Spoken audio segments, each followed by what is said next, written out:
जय माताजी मित्रों, आज આપણે શીતળા સાતમ સ્પેશિયલ દૂધીના મુઠિયા બનાવીશું। તો મેં 1 કપ જુવારનો લોટ લીધો છે, જે હું એડ કરી રહી છું। ત્યારબાદ હવે હું 1 કપ બેસન લઈ રહી છું। હવે આપણે ઘઉંનો કકરો લોટ લઈએ છીએ। આપણે ઘઉંનો કકરો લોટ 1 કપ લીધો હતો। ત્યારબાદ હવે 300 ગ્રામ દૂધી લઈશું। હવે હું 2 નાની વાડકી આદુ લસણ મરચાંની પેસ્ટ લઉં છું।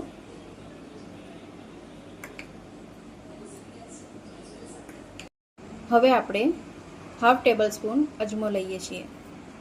હવે આપણે ચપટી હિંગ લઈએ છીએ। હવે હું 1 ટીસ્પૂન જીરું લઉં છું। હવે અડધી ચમચી હળદર લીધી છે।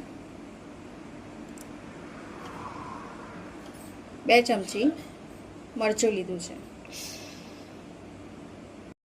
1 ચમચી જીરું પાવડર લીધો છે। 1 ચમચી ધાણા પાવડર લીધો છે। ત્યારબાદ હવે 1 ચમચી મીઠું લીધું છે। દૂધ હવે આપણે મિક્સ કરી લઈએ। બરાબર મિક્સ કરવાનું છે। એક પણ મસાલાની ગાંઠો ના રહેવી જોઈએ।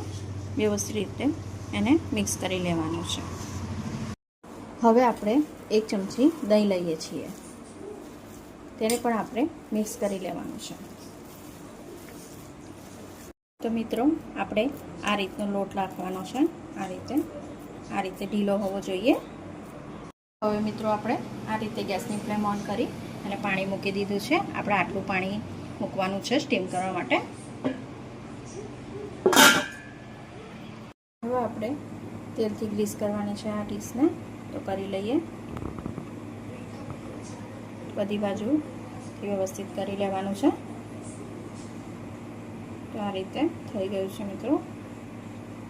ત્યારબાદ હવે આપણે મુઠિયા પાથરવાના છે। કઈ રીતે એનું બેટર પાથરીએ તે હું બતાવું। મિત્રો હું આ રીતે બતાવું છું, તમે જોઈ શકો છો। આ રીતે એને પાથરવાનું છે। હળવા હાથે બધી બાજુ એને કોટ કરી લેવાનું છે, ફેલાવી લેવાનું છે આ રીતે એને ધીરે ધીરે હળવે હાથે। હવે મેં આ રીતે લોટ ફેલાવી લીધો છે અને આ રીતે એને પાથરી દીધો છે। તો હવે આ ડીશ આપણે સ્ટીમ કરવા મૂકી દઈશું। તો ચાલો હવે ચેક કરી લઈએ મુઠિયા થઈ ગયા છે કે નહીં। તો થઈ ગયા છે મુઠિયા। આ રીતે એને ચેક કરવાના છે। ચપ્પા પર કંઈ ચોંટે નહીં તો સમજી જવાનું કે એ થઈ ગયા છે।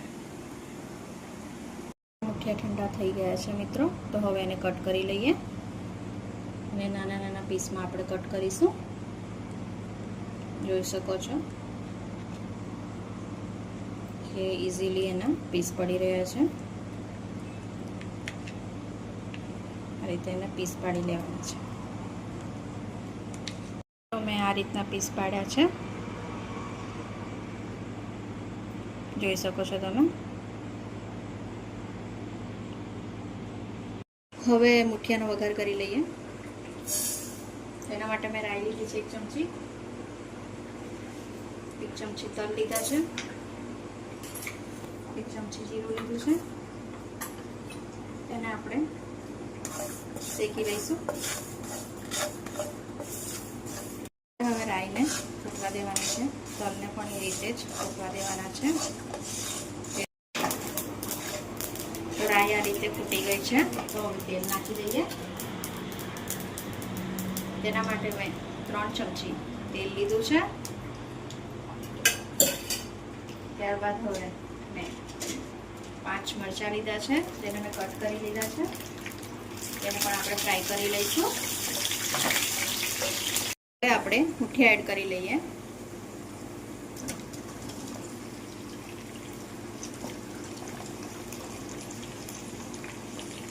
હવે આપણે મુઠિયાને સરખી રીતે હલાવી લઈએ। બધી બાજુથી હલાવી લેવાના છે।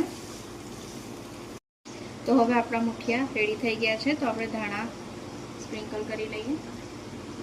આ રીતે કરી લેવાના છે ધાણા। તો આપણા મુઠિયા રેડી થઈ ગયા છે મિત્રો. તો ચાલો આવી જાઓ.